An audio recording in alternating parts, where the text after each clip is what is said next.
محترم سامعین اکرام، السلام علیکم ورحمۃ اللہ وبرکاتہ۔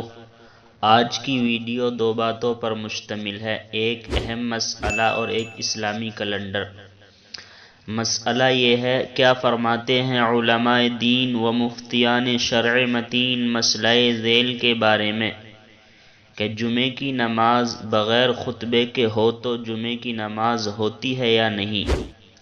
تو اس کا جواب یہ ہے، خطبہ جمعے کے لیے شرط ہے، بغیر خطبے کے نماز جمعہ جائز نہیں۔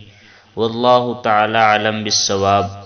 اور آج کا کیلنڈر یہ ہے، آج ہندوستان اور آس پاس کے ملکوں کے اندر چاند کی تاریخ ہے 18 صفر المظفر، اور آج سعودی عربیہ کے اندر چاند کی تاریخ ہے 19 صفر المظفر سن 1444 ہجری، اور آج انگریزی تاریخ ہے 16 ستمبر 2022 عیسوی، اور آج جو دن ہے وہ جمعہ کا دن ہے، یعنی فرائیڈے۔ روزانہ اسی طرح معلومات حاصل کرنے کے لیے اسلامک ڈیٹ چینل کو سبسکرائب کیجیے۔ السلام علیکم۔